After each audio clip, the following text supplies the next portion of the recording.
I was totally amazed that an illegal substance that to me was garbage was helping me medically.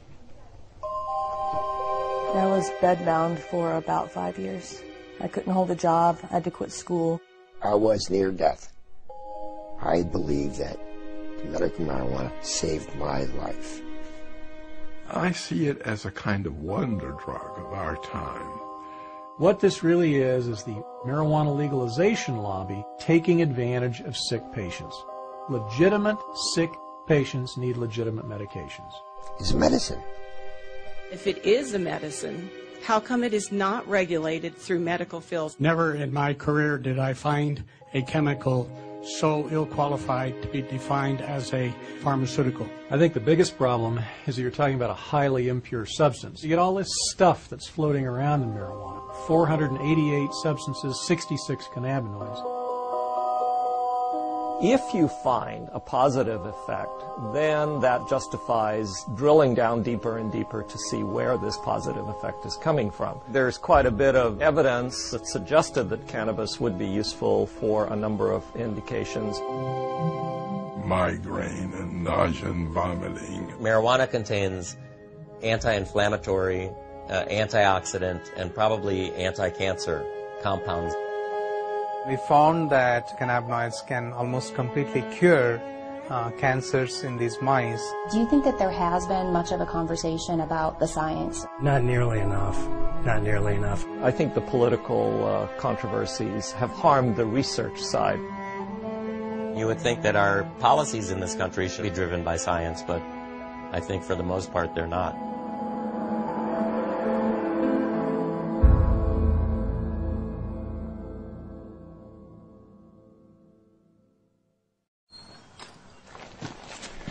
I'm not one for just sitting around. I got to be out, and it's outdoor stuff. I'm not much for going to a gym to work out. My physical exercise, I have to be outdoors doing it. For Point Hatfield, the mountains and rivers of Montana have always been a certain kind of therapy. Running and river guiding in the summer and teaching backcountry skiing in the winter have helped him through life's many difficulties. But the greatest challenge of his life took the outdoors away from him. It was like 2 days after New Year's. It just dumped 2 feet of snow. And a group of us skied from Mammoth down to Gardner after work. And we went out for dinner. And when we were sitting having dinner, I just went like this, and there's a lump there. I had a radical neck discectomy. So they cut out this side of my neck. They took out the cleidosterniomastus muscle and all the lymph nodes. But the cancer came back. 2 more tumors and another surgery later, it was clear Hatfield would have to endure chemotherapy and radiation. Chemo and radiation were horrible, literally horrible, because I was throwing up almost all day long, every day.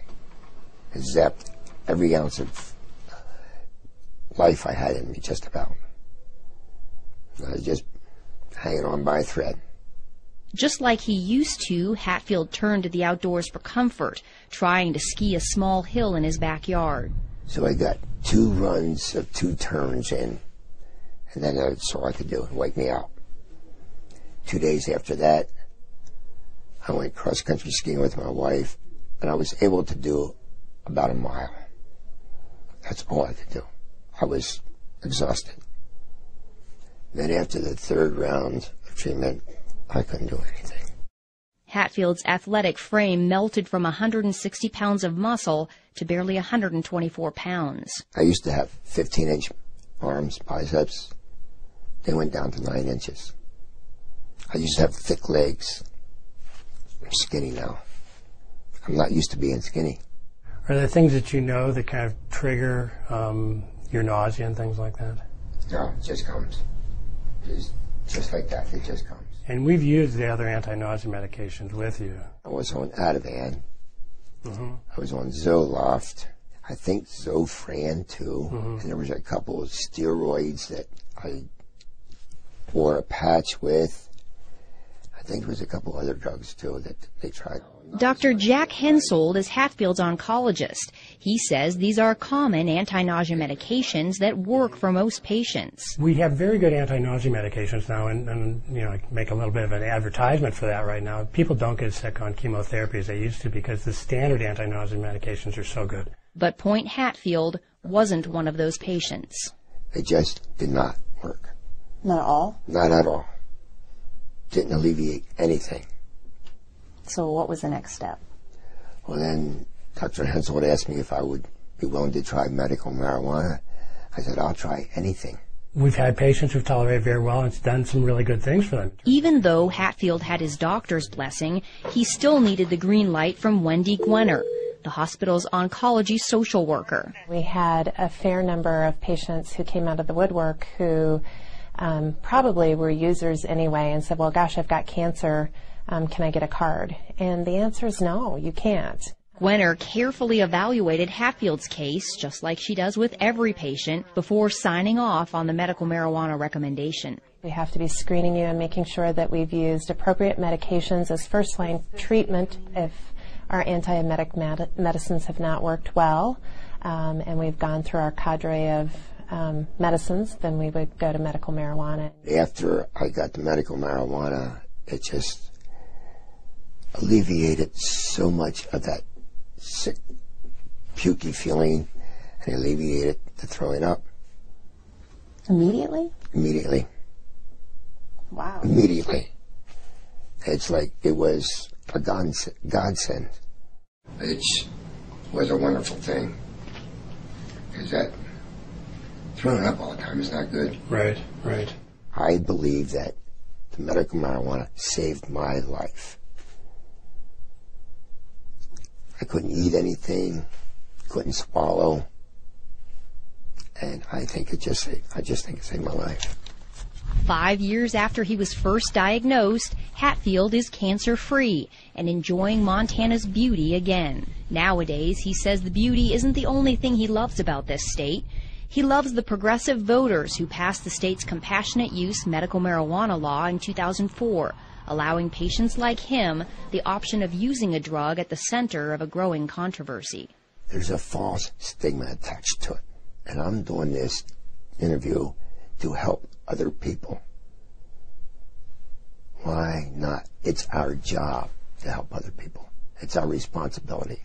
If we can do something for people, why not do it? If something can help somebody, why not let those people have that? Impassioned pleas from patients just like Hatfield have been the spark behind a nationwide movement to allow access to marijuana as a medicine.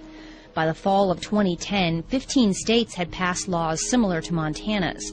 This is all in direct conflict with federal law. Since the 1970s, the U.S. government has considered marijuana a dangerous drug, one with a high potential for abuse and no accepted medical use.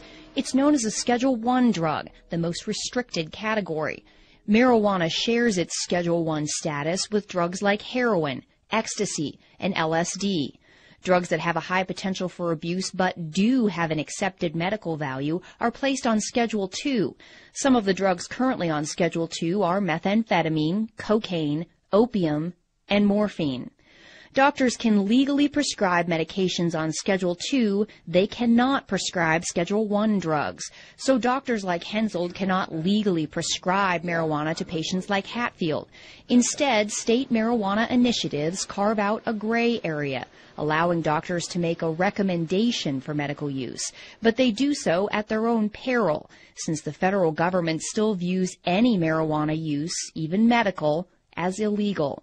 The government publicly says, well, marijuana's not a medicine because we don't have enough studies to show it, or we don't have this, or we don't have that. And you go, well, here I am. You've been sending me this for 28 years. Every month, Florida stockbroker Urban Rosenfeld receives a tin of 300 federally grown and rolled marijuana cigarettes, complete with a legal marijuana prescription glued to the side. Does it seem hypocritical to you? Of course it's hypocritical. Of course it is. I mean, the fact they've been giving it to me for all this time, they've given me over 120,000 medical marijuana cigarettes so far in my lifetime. In the 28 years, 120,000. Rosenfeld is one of 4 surviving public patients in a little-known federal program. I show them my tin can, and I show them my marijuana, they go, what? What do you mean the federal government grows this? What do you mean the federal government supplies this? They have no idea. It was called the Federal Investigational New Drug Program. Since applications to the program are confidential, the exact number of patients who made it in is unknown. Rosenfeld believes he was one of about a dozen patients who received legal marijuana cigarettes from the federal government. We were able to convince the government that nothing else worked, and so they had no choice but to give it to us. Rosenfeld argued he needed marijuana to treat his terrible pain caused by a rare disorder diagnosed at age 10. It's called multiple congenital cartilaginous exostosis, which means bone tumors on the end of long bones, that whatever tumors I had at puberty will grow as I grow. They mostly grow outwardly into the muscles and the veins, stretching the muscles and the veins, making it very painful and very tender. I'd be screaming and crawling on the floor for 2 hours trying to get the muscles to get back in place. And then once they finally got back in place, the muscles would be so torn that I couldn't walk for 3 days. On top of the pain was the knowledge that any of the hundreds of benign tumors in his body could become malignant at any time. Rosenfeld spent his youth and teen years on synthetic morphine, muscle relaxants, and sleeping pills. By age 20, he was taking more than 200 pills a month, and he was a vocal critic of illegal drugs.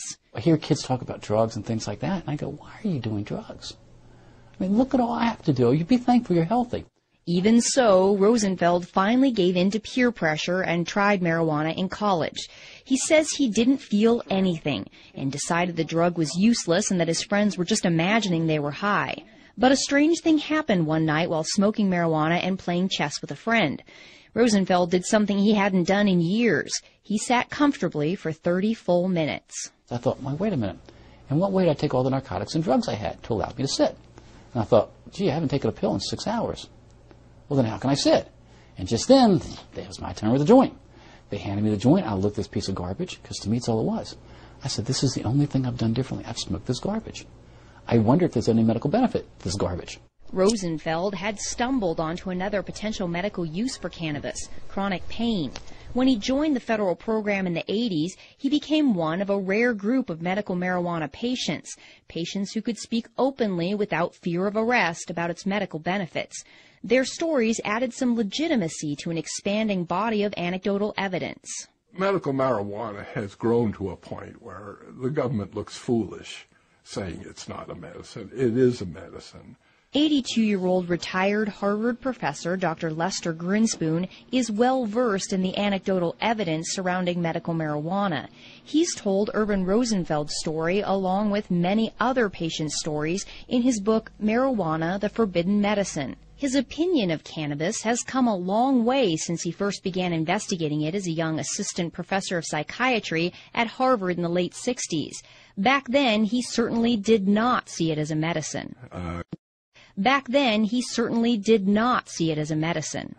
Could only see from my ivory tower that lots of people were using marijuana. I had a concern that marijuana was a terribly dangerous drug.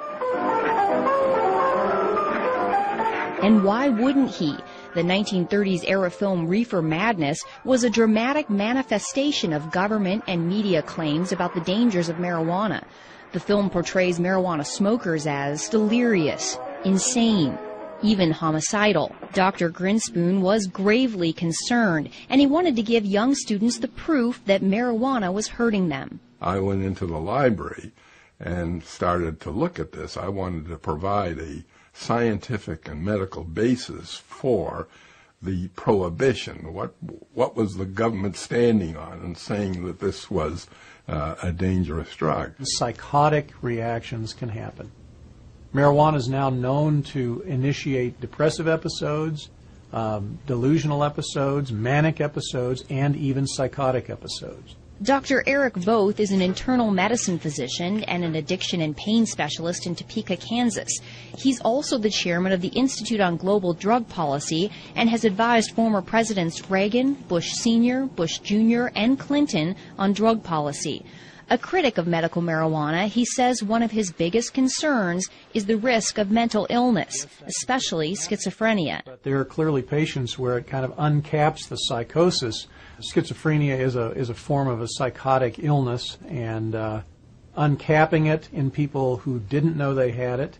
There have been episodes, again, of people who have sort of uncapped and continued schizophrenic that did not have it ahead of time. Indeed, research has shown a connection between marijuana use and schizophrenia.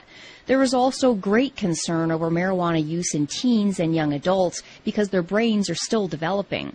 But it's still unclear whether marijuana causes mental illness or someone with a mental illness is more likely to use marijuana. As a psychiatrist, Dr. Grinspoon's expertise was in schizophrenia, and he strongly disagrees with critics who say marijuana may trigger the disease. I think that is absurd. If you just take the fact that schizophrenia, the frequency of schizophrenia is about 1% the world around.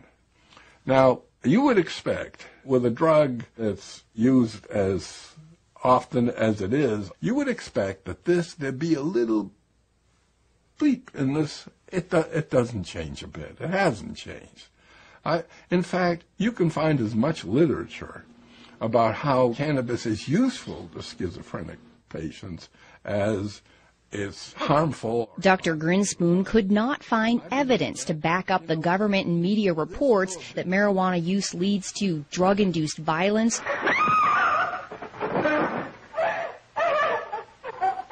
and incurable insanity. He is hopelessly and incurably insane, a condition caused by the drug marijuana to which he was addicted. This substance, the most harmful thing about it was not any inherent psychopharmacological property of the drug, but rather the way we as a society were treating the people who use this drug. It's been a medicine for about 3,000 years now.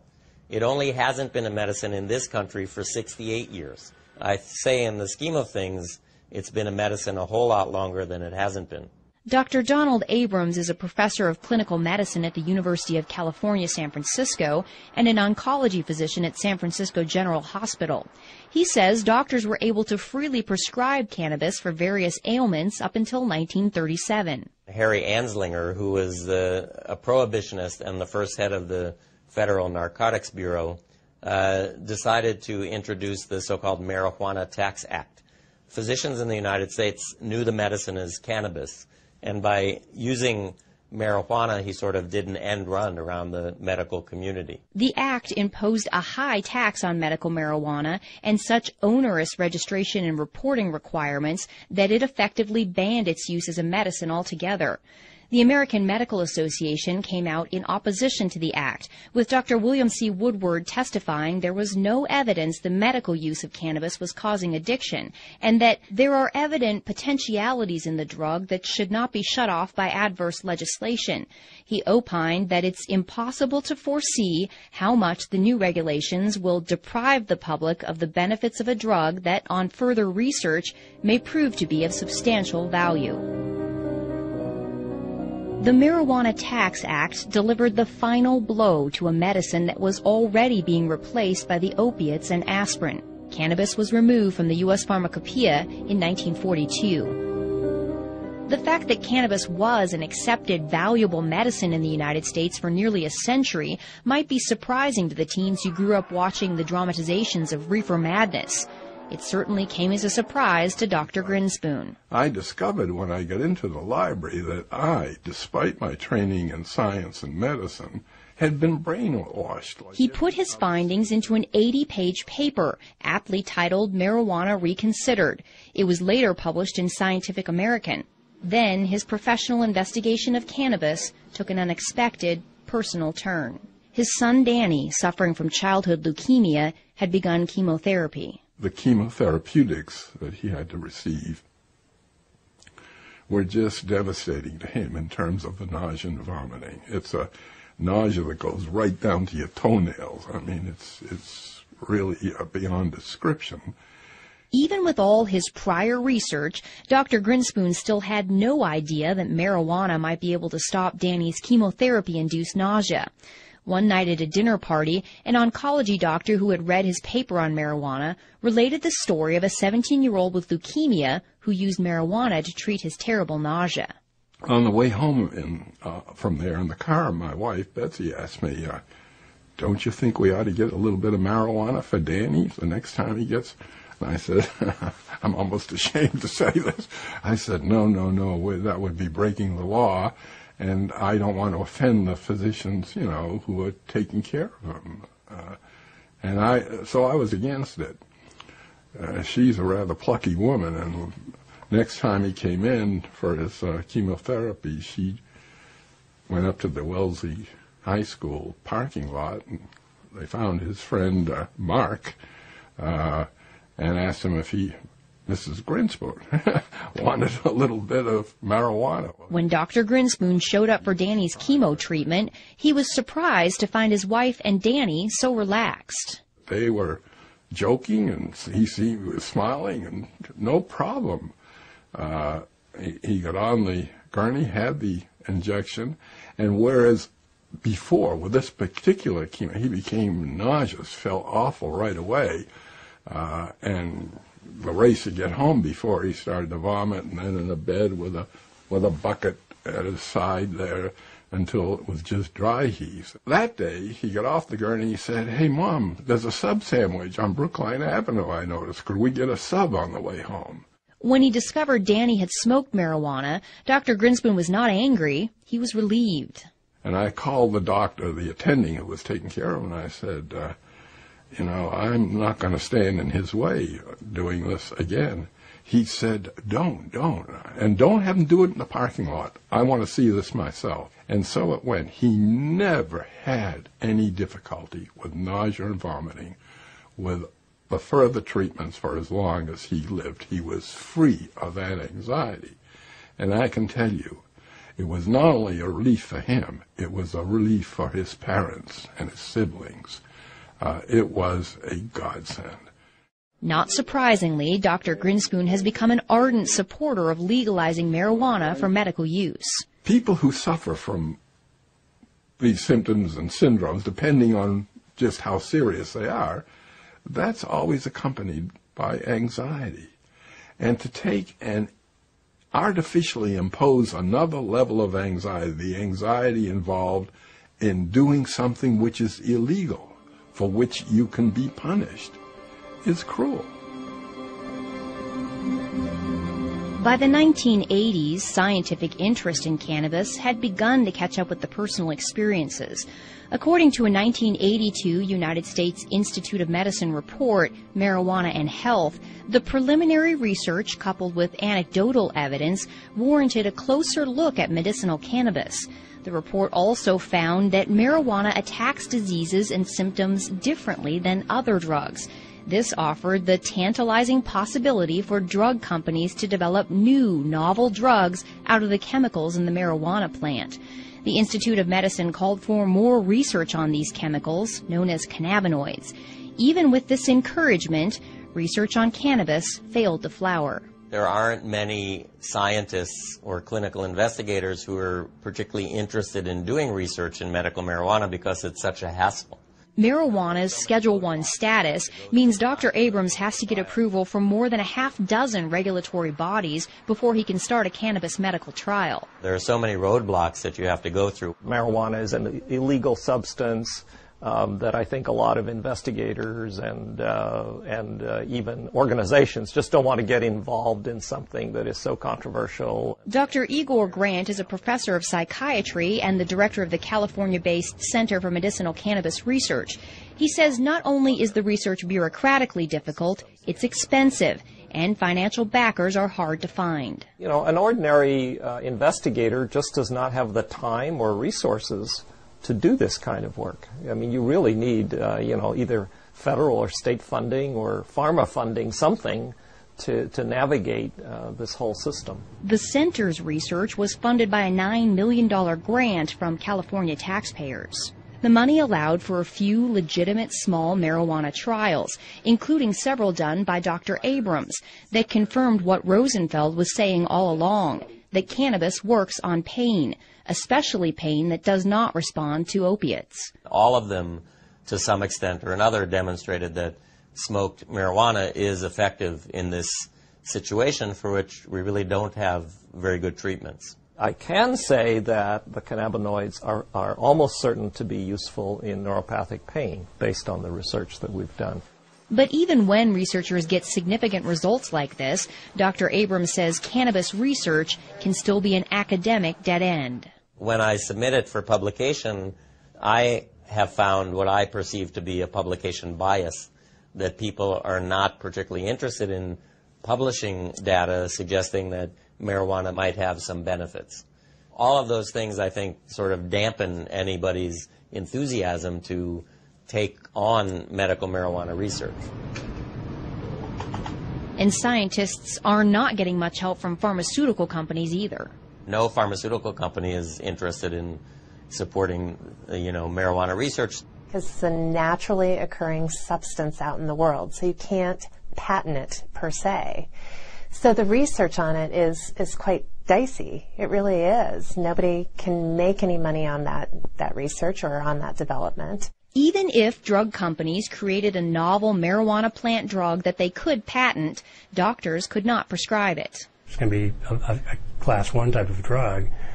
It's not going to be broadly used. And again, why do you want to spend a lot of time developing a drug that you can't really sell? Why would a pharmaceutical company want to get involved with something like that? I think until marijuana is rescheduled, large-scale research will probably not occur. Advocates have been mired in a decades-long legal fight with the U.S. Drug Enforcement Agency to do just that. In the late 80s, they made the argument that marijuana has accepted medical value and that it belongs on Schedule II. It was the judge who, my understanding was, basically suggested that it be made a Schedule II. According to government documents, the DEA's administrative law judge, Francis Young, found there was incontrovertible evidence that cannabis was an effective medical treatment for nausea and appetite loss, multiple sclerosis, and spinal cord injury spasms. Judge Young ruled marijuana should be moved to Schedule II, writing, "The evidence in this record clearly shows that marijuana has been accepted as capable of relieving the distress of great numbers of very ill people. It would be unreasonable, arbitrary, and capricious for DEA to continue to stand between those sufferers and the benefits of this substance." For those who were concerned about marijuana's side effects, Young ruled that as a medicine under a doctor's supervision, marijuana in its natural form is one of the safest therapeutically active substances known to man. The DEA and other federal agencies disagreed. They overruled Judge Young's decision and kept marijuana on Schedule I. But the ruling did add to growing pressure on the U.S. government to go beyond its own compassionate use program and make marijuana legally available as a medicine. The answer? Provide a pill that can do what the plant does. For years, the government had been sponsoring and funding research to put the active ingredient in marijuana, THC, into a capsule form. Known as dronabinol or Marinol, the drug is a synthetic version of THC created in the laboratory. Since it did not come directly from the plant, the DEA placed it on Schedule II. They wanted to have an answer to people like me. There is a medicine out there that people can buy. They don't have to use herbal marijuana. Dr. Grinspoon says the problem is Marinol does not work as well as marijuana. You take people who have used both herbal marijuana, smoked it or ingested it, and Marinol or dronabinol. Every time, never an exception. Oh, I much prefer herbal marijuana. It was my experience when AIDS patients first started taking dronabinol back in 1992 that they didn't like it. The absorption when taken orally of THC is very variable and low. The gut only absorbs 12%, plus or minus a few percent depending on the individual. The problem with taking it through the gut, you have to wait for an hour and a half to 2 hours to know whether you're getting relief from the pain or the nausea or whatever it is you're trying to relieve. How does Marinol compare in all this? I was talking earlier. Do you feel like it's as effective as the plant or no? No. I do not believe Marinol is as effective as marijuana or THC. And why do you say that? I've never really seen it work. We've added on, it's expensive, and I've never had a patient who seemed to get much benefit from it. We really haven't had very much success with patients with Marinol for any side effect management. So There's something that is lost in with the THC in that processing. Dr. Abrams says what's lost in the processing are all the other cannabinoids in the plant, some of which are known to mitigate the high associated with THC, making the patient feel more relaxed instead of anxious. There are 400 other compounds in the plant, including 70 other sort of lookalikes to delta-9 THC, and those are all there for a reason. They provide balance, if you will, the yin and the yang. And, you know, my opinion that you lose that balance when you remove the single most psychoactive component from the plant and use that as a pharmaceutical. I've used Marinol on some patients selectively. I've not had any problem with Marinol. Dr. Voth says while he's not overly impressed with Marinol, he would rather have patients take a pill. He says telling a patient to smoke an illegal plant is substandard medicine. I treat a lot of sick patients with all sorts of different pain and neuropathic disorders and cancer, etc. And I cannot think of one circumstance in 27 years of active practice that I've had to say, well, it's time for you to smoke dope. I just haven't. And that includes terminal patients and hospice patients. Anyone who says that, you know, we have adequate treatments for all of the conditions for which marijuana is purported to have some effect, I don't think that is a correct statement. I think the fact is that we have a lot of difficult to treat conditions, and there may be a niche or a place for the cannabinoids with some of those conditions. Oncology social worker Wendy Gwenner agrees. She's personally seen patients who don't get adequate relief from the anti-nausea drugs. And when it comes to getting patients to eat, it is far and away the best medication that we have for chronic wasting and for increasing appetite in cancer patients. There's probably nothing that works as well for appetite stimulation that we have as marijuana. But Dr. Hensoldt says cannabis does have one side effect that certain patients don't like, namely the high. Most of the side effects I worry about with patients are really the euphoria and the altered sense of consciousness that people get, and whether they'll tolerate that or not. Generally, you'd consider a high as an adverse effect. So that adverse side effect for people who don't want to be high is really a problem. For other patients, though, the high could be part of the therapeutic effect. A 1999 U.S. Institute of Medicine report on marijuana found the drug's anti-anxiety and sedative effects could be a benefit. I can't convince myself that the psychoactive part doesn't play a part. If they feel good, that's terrific. But does feeling good lead to addiction? Absolutely. Marijuana is habituating, addictive, whatever you want to call it. Dr. Voth says marijuana has about the same addictive potential as alcohol. The 1999 government report found marijuana was slightly less addictive than alcohol, with 9% of all users experiencing addiction. And marijuana does not have the extreme physical withdrawal symptoms that alcohol and other drugs do. Potential for withdrawal is really minimal because the cannabinoids are stored in fat, so that if you stop using marijuana abruptly, it still leaches out from fat over a number of days, so you don't get a precipitous withdrawal. Regardless of the mild withdrawal symptoms, Dr. Voth believes marijuana's side effects and its addictive potential are just a few of the factors that make it unattractive for drug companies to research. I think it's very unlikely that marijuana will ever make it through the FDA. It's the fact that you're smoking dope, that you're smoking a plant. You're smoking something with 488 substances in it. So there's the rub. Schedule 1 is a side issue. It may chill things a little, but it's really that you're looking at smoking dope as a medication.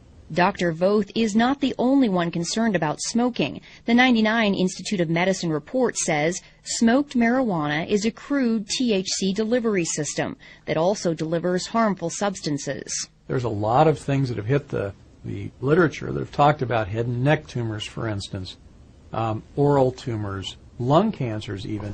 The Institute of Medicine found that marijuana smoke can deposit up to 4 times the amount of tar in the lungs of a cannabis smoker as a tobacco smoker.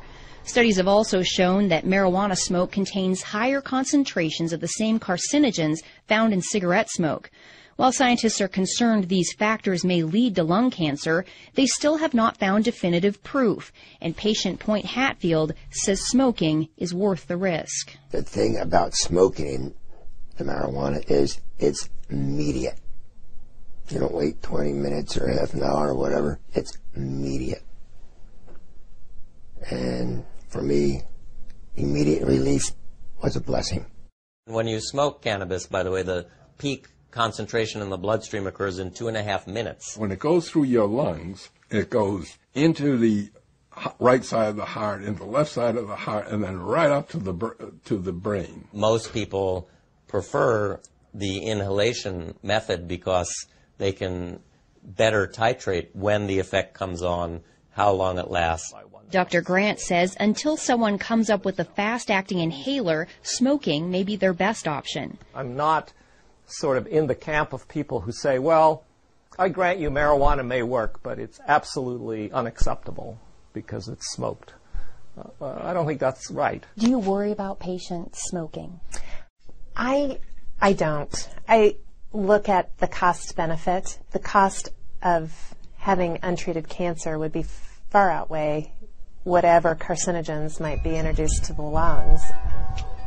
Even Irvin Rosenfeld, a patient who smokes 10 to 20 marijuana cigarettes a day, doesn't waste any time worrying about the smoke. No. Why not? First of all, I have over 200 tumors in my body that could go malignant. I should live so long as to die of lung cancer. Okay. A 2006 lung cancer study funded by the National Institute on Drug Abuse gives Rosenfeld even more to smile about. Researchers unexpectedly found that chronic, heavy marijuana smokers not only had no increased risk of developing lung cancer, but they actually had a decreased risk. Marijuana contains anti-inflammatory, antioxidant, and probably anti-cancer compounds in it. This is where the complexity of the plant is both a blessing and a curse. With dozens of cannabinoids and hundreds of other compounds, it's difficult to pinpoint the source of the beneficial effects found in the smoking study. There are challenges in doing research on something that has, 150 different chemicals in it. Critic Dr. Eric Voth believes the true medical potential of cannabis lies in targeting some of those chemicals, not smoking the entire plant. There are elements in the cannabinoids and various cannabinoids that have a lot of positive effect and very little addictive or high causing effects. Scientists have managed to isolate and focus attention on one of those. It's called cannabidiol, and next to THC, it's one of the most abundant cannabinoids in the plant. CBD is cannabidiol, which is another cannabinoid like the main psychoactive ingredient, but instead of getting people high, CBD seems to be a very potent anti-inflammatory and analgesic. So it relieves pain and decreases inflammation. But what I'll do... Judged anti-inflammatory and analgesic. So it relieves pain and decreases inflammation. But what I'll do is I'll just kind of put the stove on low. I'll spoon out a little bit of the canna butter, about that much as a dose is worth for the night. And I'll put it into the pan and just let it melt down. CBDs seem to help my seizures. I'm not using it to get any psychological effects off of it. I'm just eating the butter raw with bread, so warmed up. And how often do you take that? Once a day, twice a day? At night, right before bed. I used to be on approximately 14 different prescriptions, and I would still have up to 12 seizures a day. I used to take 2 handfuls of pills, no more. While this 27-year-old epilepsy patient is relieved to be taking medical marijuana, she's considerably more anxious about showing her face and has requested we conceal her identity. Why do you not want to show your face? I am not comfortable showing my face because of all the discrimination that has already happened. She says both she and her husband have lost jobs when she spoke openly about her use of marijuana as a medicine. But the fact of the matter is, somebody has to speak up or nobody will hear these stories. She chose to tell us her story in her artist's studio. Here she creates much happier works than she did even a few years ago, when her self-portraits plainly showed the toll epilepsy had taken since she was diagnosed at 15. I've taken pretty much every anti-epileptic on the market, and some with a little bit more success than others. Some of the medicines I was on had nothing to do with epilepsy, and the doctors put me on them to help me sleep or to help with my anxiety issues. The seizures were so bad I needed to be sedated heavily to sleep. The depression gets worse the more you're sedated. Despite the constant seizures and depression, she graduated high school and was accepted into a private women's college to study psychology and fine arts. The seizures were so intense by my early 20s that I couldn't stay in class. And as the stress of exams would come closer, that would trigger seizures. She had to withdraw from college just a handful of credits short of graduation. The seizures were so bad and the medication so debilitating that getting a job wasn't even an option. She was bedbound for years while the epilepsy ruled her life. My husband would have to call me, 25 times a day from work just to make sure I was still breathing okay. I could not shower by myself because if I slipped and fell, it only takes a half inch to drown. So we were living on pins and needles with me having that many. That's when she decided to move to a state with a medical marijuana program. She had read stories about its potential to treat epilepsy, and she wanted legal access to it. How did that impact your seizures? They started slowing down. I had to build it up in my system, and it wasn't until I started ingesting it that they really stopped completely. The potential of the CBDs in marijuana to mitigate epileptic seizures is not new. Scientists who put together the 1982 U.S. Institute of Medicine report found substantial evidence from animal studies to indicate that cannabinoids are effective in blocking seizures and that there is strong support for further investigation into the utility of CBD in human epilepsy.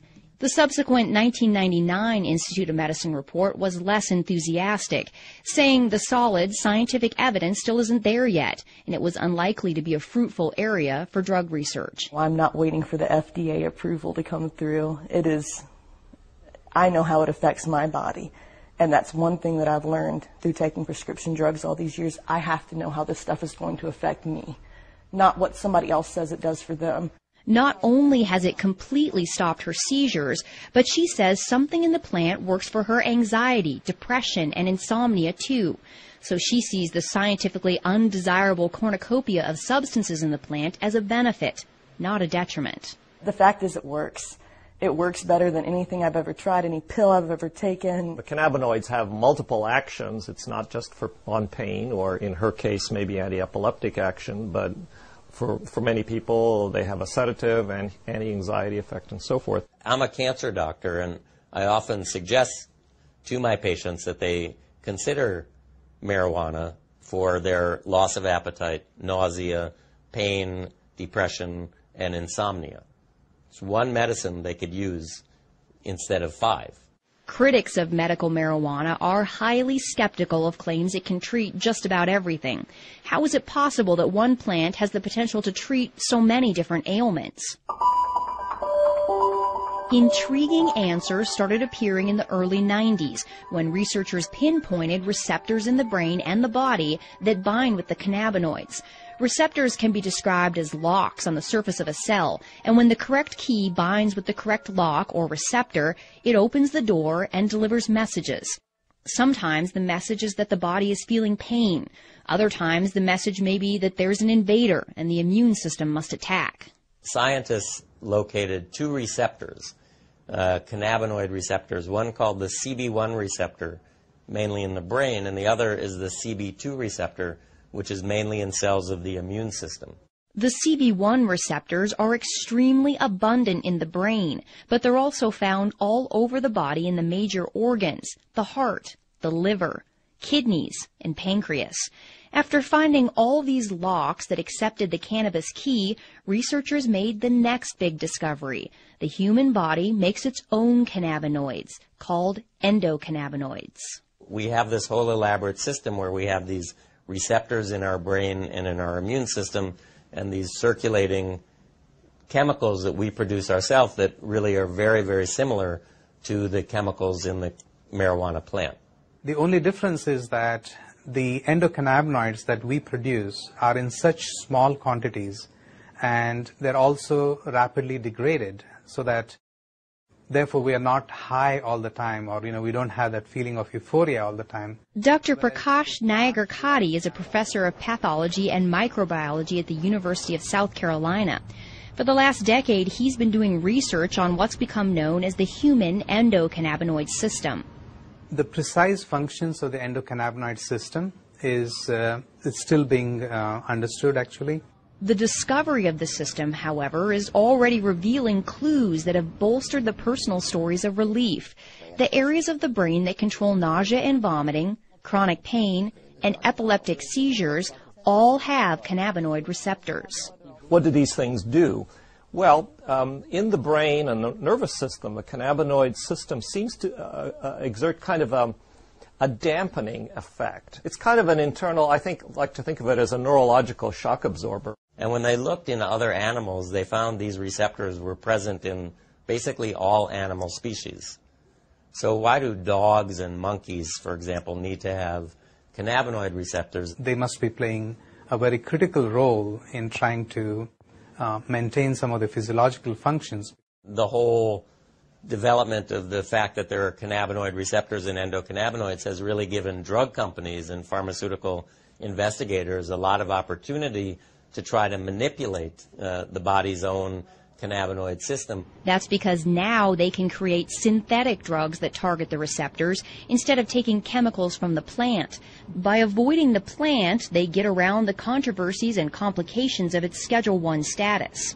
A search of the U.S. patent database reveals numerous large pharmaceutical companies have filed recent patents claiming their cannabinoid receptor drug has the potential to treat almost everything: multiple sclerosis, Alzheimer's, Parkinson's, rheumatoid arthritis, Tourette's, epilepsy, heart disease, obesity, various mental illnesses, and the holy grail of medicine, a cancer cure. We feel that these cannabinoids give us an opportunity to study their functions, and see how we can exploit them, how we can manipulate these cannabinoids and the receptors to find cures for a large number of diseases currently in which there is particularly no cure. As an immunologist, Dr. Nayagarkatti and his researchers at the University of South Carolina are exploring the impact cannabinoids and the CB2 receptors have on the human immune system. Both U.S. reports on marijuana found the cannabinoids do suppress the immune system, and previously this was seen as a concern. But Dr. Nayagarkatti believes tamping down the immune system could be a good thing. There are is a concern, but Dr. Nayagarkatti believes tamping down the immune system could be a good thing. There are about 80 different autoimmune diseases, and basically autoimmune diseases are triggered by your immune system going haywire, getting hyperactivated and destroying certain cells and certain tissues. In multiple sclerosis, for example, the immune system suddenly begins attacking the brain and the spinal cord. Rheumatoid arthritis and lupus are similar diseases caused by the chronic inflammation associated with an immune system gone amok. The cannabinoids dampen down response to bacteria or foreign agents or injury to tissues. A lot of scientists and researchers are interested in those properties of the cannabinoids, in trying to see how we can suppress the immune response in autoimmune disease conditions. For Dr. Nayagarkatti, the research has gone far beyond treating inflammatory problems. He's narrowing in on the potential of cannabinoids to kill immune cells that have mutated and become cancerous. Once they become cancerous, they no longer die a normal cell death. Instead, they begin growing and spreading uncontrollably. We were one of the first labs to demonstrate basically that not only the immune cells, the normal immune cells express these cannabinoid receptors called the CB2 receptors, but also that when these immune cells get transformed and they become cancer, to our surprise, we found that these cancer cells continue to express these CB2 receptors. This was an exciting discovery because the CB2 receptor can act like a target for the cannabinoids. Once they bind with the receptor, they can tell the cancer cell to die. So basically telling the cells basically to commit suicide, and that's what they do. And we demonstrated that that would be the mechanism by which the cannabinoids can kill the cancer, and therefore it can be used effectively as an anti-cancer agent. Dr. Niagara-Cotti and his researchers were able to eradicate almost 100% of the cancer in test tubes. But they were skeptical they would see similar results when they moved on to tumors in mice. To our surprise, we found that almost 25 to 30% of the mice completely rejected the tumor. They were completely cured. And in addition, we found that the remaining mice also, there was a significant reduction in the volume or the size of the tumors as well. The lab results have been so promising that Dr. Niagara-Cotti is beginning clinical trials with leukemia patients. There's no doubt in his mind that the cannabinoids, either from the plant or lab created, will play a major role in medicine in the future. I feel that in the next 5 or 10 years, there is going to be exponential growth in cannabinoid research. It's an area where both the critics and the advocates agree. Scientists are now well on their way to developing medicines based on the cannabinoids. It begs the question, however, will modern medicine eventually make the marijuana plant obsolete? No, it will not. In fact, it will only enhance it. Okay, because now it's more proof that the plant really does work. Okay, and instead of spending $600 a month on buying the pharmaceutical drug, I can grow my own plants. I don't want them to ever take the choice away, because I don't know how long it's going to be before they really find out exactly what is working for me or for others. And right now, having the raw plant available is the best solution, because you have all of it there. You don't have just what they've isolated, just what they've decided is important now. Let's keep it in the corridors of science. Let's keep it in the FDA. Let's do what needs to be done, which is careful, longitudinal, placebo-controlled, crossover, head-to-head studies, and see where it falls out. But let's deliver what's really medicine. That is the individual cannabinoids. They may come across some things that are better than herbal marijuana for one thing or another, and good luck to them. I'd love that. But I never want to see compromised the capacity of people to use herbal marijuana, whether it's because the drug that they've come up with is much more expensive, or it doesn't do as well, or whatever the reason. That people should always have herbal marijuana available to them without any constraints from the law. Patients say for now the question is irrelevant. Science has not yet given them the opportunity to choose between an effective pill or the plant. This is something where I have no other medical alternative to treat this condition. I have exhausted all of modern medicine's alternatives, and they have really screwed my body up. She says cannabis has allowed her to hold down 2 jobs and make plans to go back to school and finish those last credits. There is so much promise now where there was none before. Without the 10 to 12 cannabis cigarettes a day, I would not be working. I most likely would be on disability. I'd be homebound, and I'd be a drain on society versus a productive member of society. The federal program that allows Irvin Rosenfeld to legally use marijuana for chronic pain was shut down in 1992. Today, he's one of a few living patients who were grandfathered in and still receive marijuana every month, courtesy of the U.S. taxpayer. Point Hatfield believes he will never gain back the muscle he lost during his cancer fight, but he got his life back. And he thinks people should not underestimate this plant just because it doesn't come with a prescription. It's medicine. It's medicine just like aspirin is, or Zoloft, Ativan. It's a medicine. Marijuana is here to stay. It is certainly here to stay as a medicine. Dr. Grinspoon says the social stigma surrounding marijuana has damaged the medical research for too long. Today, he's on the advisory board for the marijuana advocacy group NORML, because he believes the only way marijuana will reach its true medical potential is if it's fully legalized.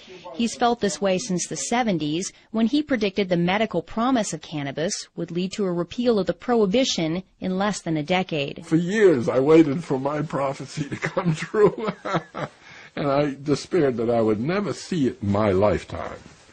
And I'm 82 and I have cancer now, so I'm not sure I will, but at least I'm seeing, here this boat was dead in the water for all the years I was running around testifying, so forth. Nothing. And now, since medical marijuana, wow, are we making progress. Well, you're going straight to the heart of the issue, which really is the medical excuse movement is a means to get the camel's nose under the tent.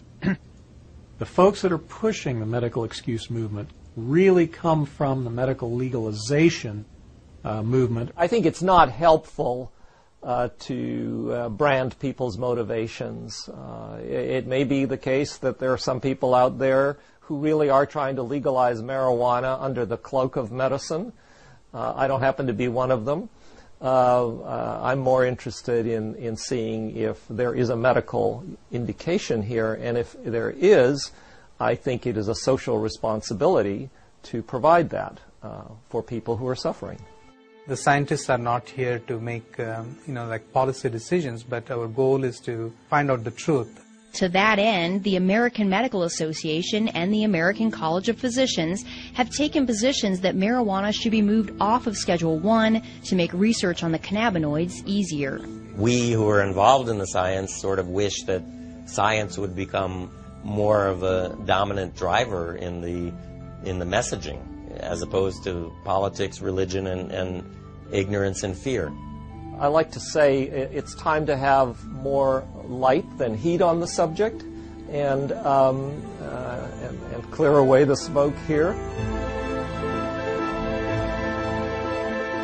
When you strip away the smoke of the social and political issues, one thing is clear.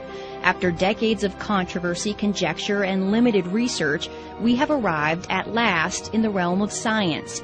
We know more about the secrets of this complex plant than at any other time in history. The only question now is where that knowledge will take us.